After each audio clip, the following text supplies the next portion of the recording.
Set Phasers, a highly illogical Star Trek podcast.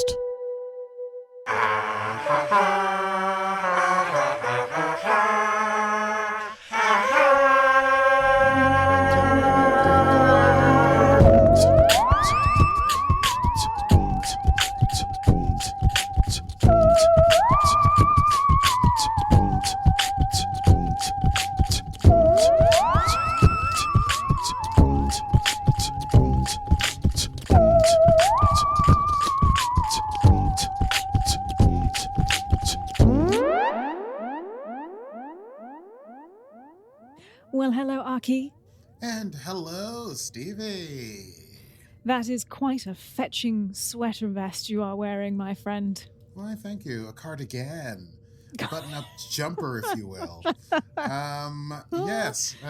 Well, I'm in Wisconsin, where it's very, very cold at present.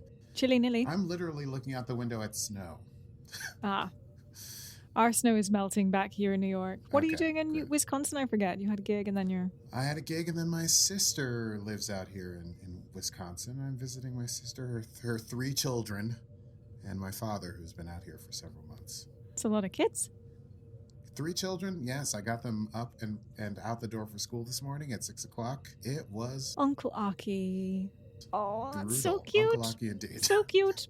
Uncle Aki is very tired and took a 1-hour nap after that. Oh, I love it. Yeah. But so anyway, yeah. It was only the high-pitched squeals of children that got me out of bed this morning. Oh, dear. Yes, that will explain my poor sound quality, dear reader and listener, is that I'm in my sister's, a guest bedroom in my sister's house with a microphone I did not think we would be using for this. You know, sometimes you just gotta make do. Sometimes you gotta make do. I was on tour last week, and that's why this episode's a little late. We apologize. It's completely my fault. There was no place for me to record in Charleston, South Carolina. C'est la vie. I know, the life of a rock star. What can I say? Welcome to Set Phasers. Yes, today's star date is 141138.1, and we're discussing Season 4, Episode 11 of Star Trek Discovery, Rosetta. Yeah. Let's not forget, we are your hosts. I am Stevie Mans. Oh my God, did we not say our names? I'm We didn't know. We're 3.5 minutes in. Whatever. You know who you came to see.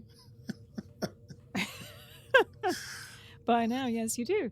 By now, you know who you came to see. Yeah, Yes. and fun fact, dear listener, if you are listening to us, and you should try and pull this up on my phone as quickly as I can, but you are listening to Set Phasers, a highly illogical podcast, which has been voted by you, dear listeners, number 24 in the top 100 after show charts, number 30 in the top 100 science fiction charts, and number 97 in the fiction charts on Good Pods. So thank you very much for keeping us in your hearts, having the faith of the heart with us.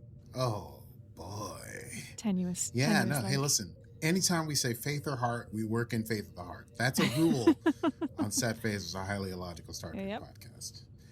Before we get into the rundown, we should get business out of the way and just let you know we have a Patreon.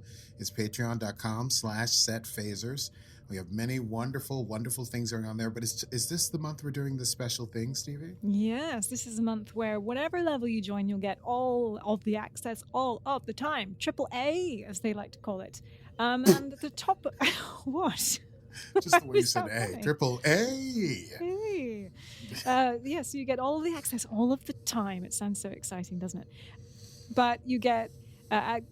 early access to the episodes, video and Yes. audio. You will get access to Netflix watch parties with us. You'll also get access to Zoom hangs with us after our watch parties. And we are going to have to figure out our watch parties because, you know, Netflix has lost the Star Trek. So we will figure it out one way or another. But we invite you to join us, to go boldly with us in our Patreon adventures and join our Star Trek community. It is quite a little family we have going on. So please do join us at patreon.com/setphasers. And with that out of the way, why don't we talk about this episode of Star Trek Discovery? Let's do! It's time to run it down. Can you run it down for me? Tell me what just happened. Can you run it down? all made. All right, gang. I did these notes on a very tiny plane that didn't have TVs. But let's see what we have. So we begin with Captain Burnham's voiceover, basically setting the stage. We know that a bigger DMA has shown up. We know that the debris from it showing up is headed towards Earth and Navarre. We've got like 29 hours before it hits Earth and Navarre. Everyone's tense about that. Everyone knows it now.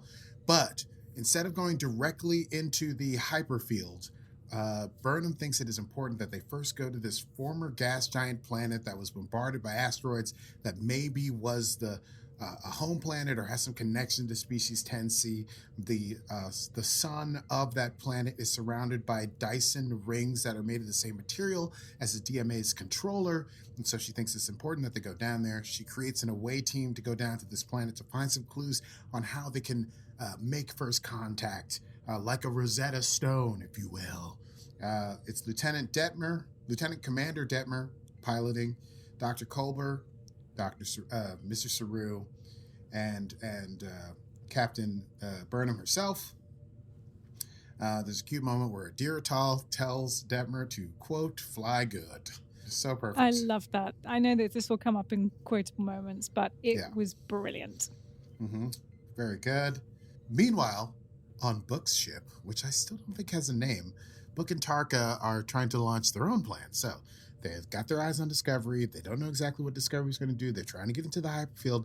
Their plan is basically to like hitch a ride on Discovery, and when they get into the hyperfield to then jump off, find the DMA controller, shut it down, take the power source for Tarka to get to the other universe and to prevent any other... I mean, it's flawed in a million ways, and we can get into that in the chat section, but they decide, let's jump on the ship. But in order to do that, they have to get past Zora being aware that they're there, which Tarka is able to make a program for. But in order for them to be able to enact the program, they've got to install it manually, which means they have to sneak aboard Discovery, crawl around, put this thing directly into engineering, and then connect their ship to Discovery, all before Discovery jumps away to the hyperfield. Well, good luck, because the away team's going down to the planet. So they do that.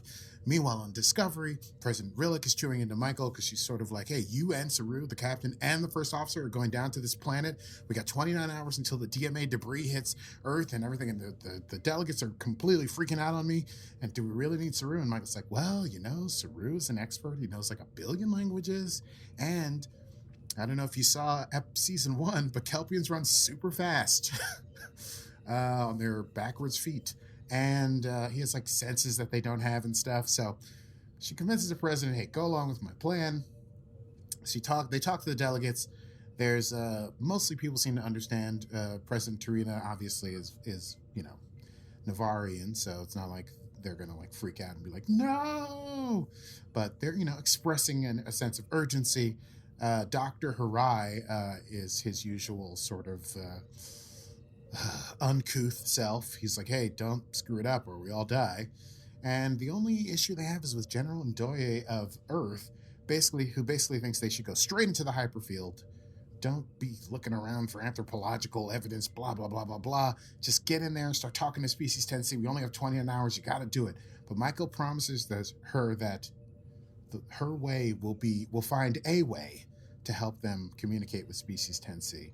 And so the away team goes down to the surface. It is what you would imagine a former gas giant. A gas giant, for those of you who don't know, just in case people are wondering, it's like a planet that, has surface, but mostly is a huge, gassy, violent, burny world. Anyway, this world was hit by asteroids, so all the gas would have ignited and the atmosphere would have gone up in flames and stuff like that. It would kill basically everything in a catastrophic way. And so that's what we see here. Bones, blasted earth. There's some blue dust blown around. They don't know what that is. They see that there's the bones of these huge creatures that are very like hollow, like almost like cartilage. Would have been perfect for floating in the higher, what do you call them? Altitudes of the gas giant, like further out from the center of the planet. So living in the stratosphere, basically. I don't know the technical terms, so let's just go with that. Me either. Let's go with altitudes. And they discovered that this huge, the bombardment by the asteroids that would have caused this like catastrophic event would have been about 1,000 years ago, which is around exactly the same time that the hyperfield was created based on their scans. So very likely that this is where species 10C was originally from. They're wandering around looking for some clues. Saru gets pretty jumpy and defensive and scared, and he's hyperventilating. And when we see through his vision, it's like pulsing, and we see fire and gouts of flame, and it's pretty, he's like, he's just feeling this like high fear response, even though nothing is happening. But he sort of gets it under control, although he tells Michael that he feels something he hasn't felt in a long time, since the Vaharai, the coming of death. Dun, dun, dun. Dun, dun, dun. Dun, dun, dun. You want a real one? Yeah, why not? The coming of death. So they discovered that there's a huge installation below. It could be something like a mass grave. They're going to go down that way. They go that way. Saru's still freaking out, so Michael tells Dr. Culber to check on him to see what's going on. Culber, as he's checking on Saru, also starts to become super panicky and freaked out and understands where Saru's coming from. He starts to sort of lose that sense of calm. And while Detmer and the captain are looking around and sort of being frustrated by not finding anything, Captain Burnham also gets affected by this crazy thing. So now they're all standing around. 3 of them are completely freaking out, and Detmer is very calm, and they're trying to figure out, as they're all hyperventilating, what the issue could be. Very cute Star Trek moment where they're like, use process of elimination and deduction and some theory to figure out that this blue dust, which they have never found before it's like not in their system logs, that their suits, which filter out most things, would not have known to filter this thing out. And so Detmer has to reprogram the programmable matter of the suits to filter the stuff out. It allows them all to calm down, but then they also realize that possibly through this dust, if that makes sense, somehow through this dust, species 10C was able to communicate with each other and like emotionally, directly, like empathetically communicate perhaps. And so they were experiencing through that blue dust what the surface must have been like in those final catastrophic days, which would have created that huge fear response. They do discover a chamber further in, and I'm just going to stick with these guys for now because it's really 2 storylines, but I don't want to jump back and forth because it's bonkers. They go further in. They discover that this inner place was a nursery for species 10C, younger, like babies, and that the species would have gathered around this nursery in that moment of like, of catastrophe. And so it gives them a clue that species 10C was sentient and cared about their young, cared about protecting their young in a moment of danger. And B, they're able to turn off their suit protections and like get high on the dust inside the nursery stuff. They like kind of like, Michael starts it first and she's like, oh man, it feels like love. And like she gets really into it and they all like, oh snap, boop, boop, boop, boop, boop. And then they all get high on love dust. And it's a cute moment. Love dust. That's what I think of it as. I was surprised they didn't have someone go like, I don't want to go, this is too great. Which I guess is sort of what Culber. So Culber lingers a bit once they figure out what that is and they get the stuff and they're like, let's collect this and get back. Culber does linger a bit on the dust and Captain Burnham notices that. But they leave for the ship and report back. While all that's going on, Book and Tarka are running around Discovery in Jeffrey's tubes, watching people surreptitiously. One thing they see is General Ndoye and President Tarina having a conversation in the mess where Ndoye basically expresses in no uncertain terms that she doesn't think that this plan to go down to the surface of this gas giant is smart at all, and that they're running out of time, that they need to go directly into the field, whether or not they have any way of communicating with species 10C, because time is of the essence. It's the only way they can save Earth and save Navarre, and that's it. And she storms out of dinner or lunch or whatever meal it was they were having. And Book is like, maybe we can get General Ndoye on our side. So he says to Tarka, you go ahead, you do the thing you want to do to make Zora not notice us. I'm going to go try to convince Ndoye to help us. How does Tarka do this? He programs like cascading failures with the replicators, kind of very stupid failures, but that's how he's going to clear out engineering, because engineering has in it, for some reason, Stamets is not there. And finally, we get to see fan favorite, Jett Reno. After how many episodes? It's been so long. Seriously. Yeah. How many episodes? Has it been all season? I don't know if we've seen her all season. Don't think we saw Jett maybe for a second in season and episode 1. I don't think we even did. I think this is the first time. I think so too. But now Reno is figuring prominently in the plot. Just like Reno, it's never like, just tertiarily. It's always like hugely tied to what is happening. But don't let me get ahead of myself. Anyway, Reno's there. I was further enamored by the fact that there was a long talk about Ractigino, which is Klingon coffee, which I absolutely love.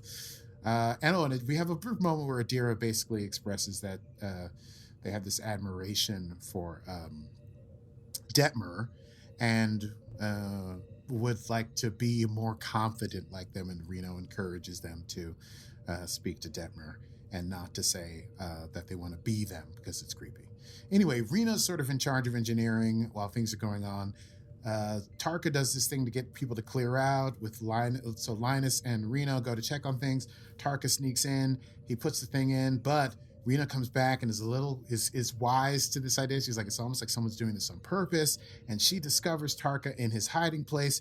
We cut away from that to other action. Meanwhile, Book is able to speak to Ndoye, but he is not able to, they fight a little bit, and he's able to relay to Ndoye that he's on their side and wants to keep Discovery safe, but does also believe in taking action. But he does believe that Michael can do what Michael says she'll do. He just doesn't believe in species 10C. So Ndoye agrees to go along with it, but only as a last resort because I guess because she doesn't want to be a complete turncoat, even though she disagrees with the plans. Anyway, we have a dangerous tete-a-tete forming there.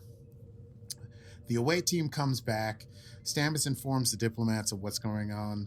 Dr. Harai tries to be slightly better because he's had a conversation earlier with President Rillick, who doesn't like his bedside manner and needs him to be a little bit more reassuring when people are jumpy. But they have something to go on, which is nice.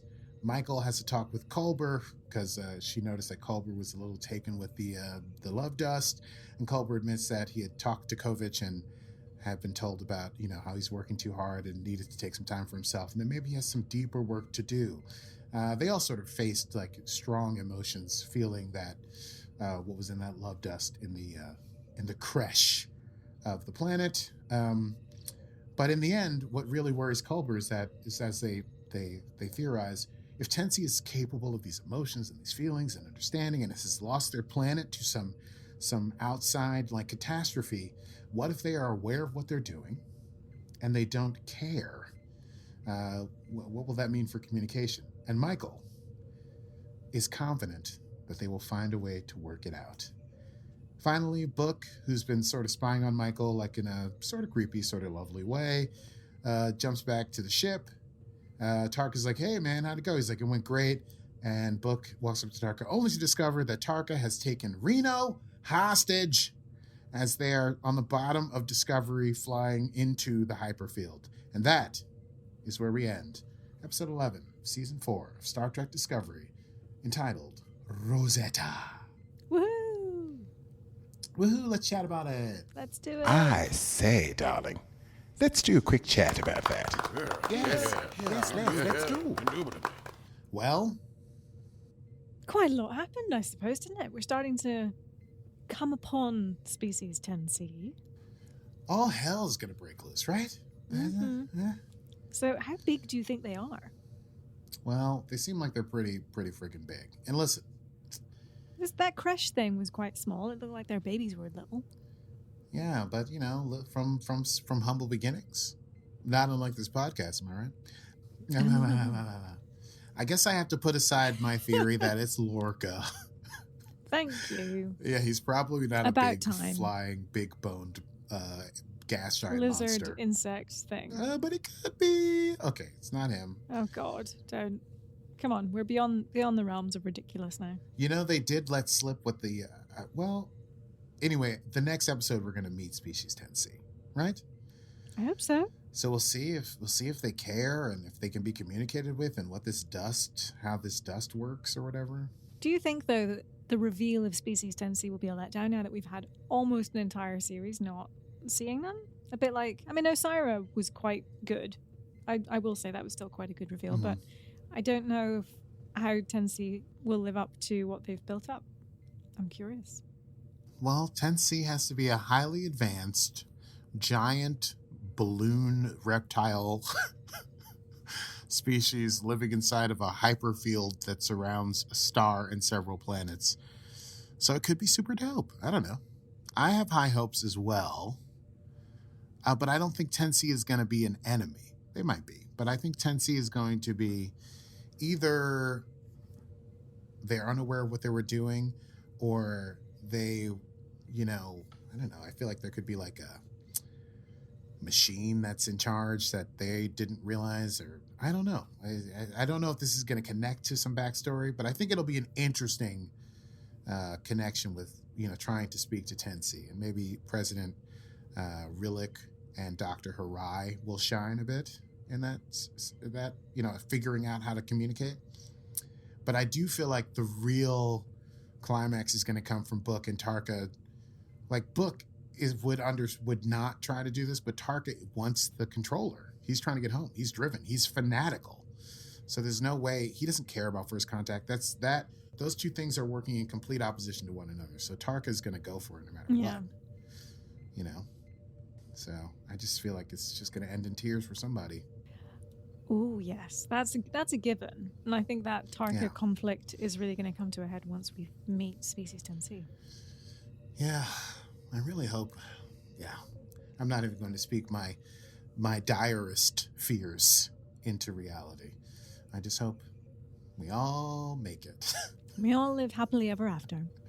We all live happily ever after. I guess I'm curious about... I love that Reno has showed up. Reno immediately, super charming and cool and hip and everything. Even the way they have her wearing her uniform, the yellow, kind of like unzipped while drinking coffee, giving advice to kids. Just so hip. Immediately is like wisecracking, being taken captive. Is this a surprise party? Yeah. Tell me this is not a surprise party or whatever she says. It's great. Oh, and then like, isn't it great to be a surprise hostage? I think it's great. I love Reno showing up in the end and being like, "Yep, here we are." That might be the wedge between Tarka and Book, finally. Well, I'm kind of hoping that, if there's one person I think of as brilliant and sort of personality big enough to take on Tarka, it would be Jett Reno of the characters we have. And someone who knows, like, super sciencey. That's what I mean. Brilliant, but also, like, could, like, deal with his fucking attitude. I'm sorry. His bleeping attitude. Where's my bleep? So, I used to have a bleep. His bleeping attitude. Yeah, I could you don't know bleep where my me, bleep please? is gone. I'll bleep you in post. I'm very derisive of Tarka's attitude. I don't like it. There it is. Thank you. Very late. Right on time. Anyway, yeah. I would love to see Tarka's like, I'm the most brilliant ever. Versus Reno's like, the human body's just a machine. Technique. And we'll see. They're going to maybe fight over Book's ship. I don't know. That could be cool stuff. Lorca could show up. Probably not, though. Yeah, no. We are 3 seasons away from him now. All right. He could show up. He could show up at any time. He died. He literally That's the beauty of died. Lorca. He didn't die. He fell into that weird star engine in the Terran universe, and he could come back. This is neither here nor there. Oh, let's move on. We should move on to quotable moments, I guess. Quotable moments. Oh boy. Okay, what have you got? I've only got one that I didn't do in the run. I think is it Dr. Harai? Harai, yes. Said, in other words, make the trip count.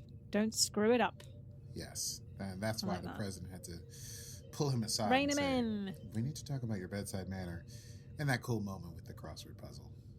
Something that you gotta finish, fifth letter G. She's like, boop, boop, boop, boop, boop, boop, boop. Obligation, loser. Anyway. Fly Good was my other one. Fly Good was amazing. Adira, they've made Adira so perfectly brilliant, adept, sort of teenager, awkward, but still making sense. It's like almost like Wesley, but better. Like I sort of hated Wesley. No, I didn't really hate Wesley. Why? I love Wesley. Wesley. He was always like, I know the answer. I don't know. He wasn't. I like that Adira is a little more like a teenager, awkward, not like scary. Oh, Wesley was pretty awkward, didn't you? He was awkward. He just didn't. He didn't like. He was. I don't know. I don't know how to describe it. I find Adira heartwarming, charming. I love them.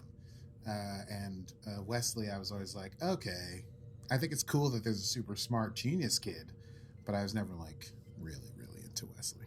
He always seemed a little smarmy to me. Okay. That's me. Listen, hot take. Adira's better. That's Adira fair. better than Wesley. How did the kids do that? Adira, Greater than sign. Yeah, you know what? You people say don't come for me. Come for me, listeners, at me. You want to talk about which young person who's super brilliant in all the Star Treks is the best? I pick Adira Tall. Is there anyone else? You know Is there what? anyone Just super why young? don't super young? It's Oh, just hang on. Adira Tall DS9 and had Wesley. the guy, the little chap. Mm-mm. The little chap. Wow. Yeah, the little chap. You know. Oh, Nog. Oh wait, no. Voyager had the youngins. What, Kim? The Borg. Ensign No, Kim? the Borg youngins. Oh. Yes. But I mean, like, you know, the person who's the young, brilliant, prodigal person. Fine. Because that's like, who's like got a. I guess Ensign Kim doesn't count to me, although I guess he was supposed to be young. No, And that I think we're explains why he's more the young Borg kids in Voyager, the ones that Seven looked after. Oh, yes. Oh, I forgot her name. God, me too. Anyway, Yeah. it'll come to me after the show. Yeah. Anyway, I suggest you submit an article to Trek News or something. I want people to at me. Let's make this a brawl in the streets of Twitter. Here's a quote that I did like. I mean, I disagree with it wholeheartedly, but I love when Ndoye says, opportunities multiply for those who grasp them, which I think is an insane thing to say. But it kind of is like a Klingon quality to it, which I just thought was it was a very interesting saying that really reveals what that future Earth philosophy is like. Do you not think it's just fortune favors the bold in Yes, 100%. new language? Yeah. But it's just Fortuna something era. It's Latin. There's some sort of Latin adage. It's that old. Yes. Anyway, it's a Google it. If you want to know, You can Google that. Oh, And the answer is I, Vulcan. Fortis Fortuna Adiuvat.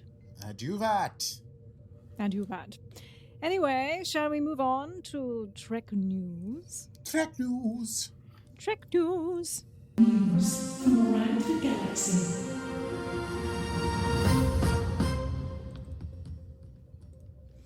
Well, we have not too much news for you this week, but of course, Star Trek Picard Season 2 premiered last week to rave reviews. Rolling Stone called it a highly illogical return to Star Trek, and of course, we pick up the series sometime after Season 1, and our characters have moved on a little bit in work and in life, but we get a return of not one, but two old friends, shall we say? No spoilers, but we're very excited to begin running this down once Star Trek Discovery has wrapped. Are we not? Yes, or at least until when I'm home and I can have control over the internet. The interwebs. Until when I have Yes. the consistent internet. But because I still haven't seen it, episode It's 1, because I just didn't have great. anything stable. I'm so good. chomping at the bit. I'm Do supposed it, to be do watching my it. nieces and nephews, and instead I'm like, do you guys want to watch Picard? You guys are 6. Do you want to watch Picard? Do it. It is also Women's History Month, and we took a look back, and according to The Mary Sue, the original series, only 7.5 of episodes passed the Bechdel test. You're familiar with the Bechdel test, correct? I am very much so. Good. For you, dear listener, if you are not, it is when there is dialogue between two women that does not involve a man, or revolve around two non-men that does not revolve around a man. And when we consider the other Star Trek series in the Next Generation, 44.9%. In Deep Space Nine, it was 57.8%. Voyager was very high at 86.9%. Enterprise at 39%. Now, while the franchise took a step back with Enterprise, we expect that Discovery, although not yet tested as a whole, will probably have the highest rating of all. I am inclined to agree. I also feel that, obviously Voyager would be top because when you have women in command positions, they can't be like, do you think so-and-so likes me? Like TV was for 40 decades. Anyway, 40 decades, 40 years. That's awesome. Many moons. Yes, many moons. That is exciting. Well, that is all from the news. But next week, I don't know what's coming. I shall keep my finger on the Star Trek pulse. Anyway, that is all. Canon. Okay. Canon. Pulse canon. From Pulse the canon. news.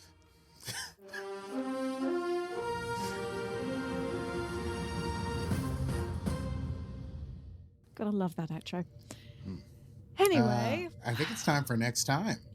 Good Lord, so many things. Next time on Set Phasers. Next time on Set Phasers, this soon-to-be award-winning podcast about Star Trek, I predict, we'll be discussing the penultimate episode of Season 4 of Star Trek Discovery, the title of which might be Species 10C, or that might just be a thing. I don't know. I saw that deep in the internet somewhere, but usually they don't. Yeah, second title, Species 10C. See if I can find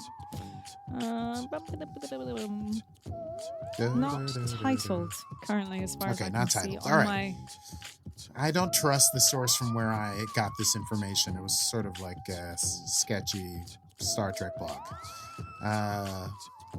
The kind you surf when you're kicking it. You still looking? What?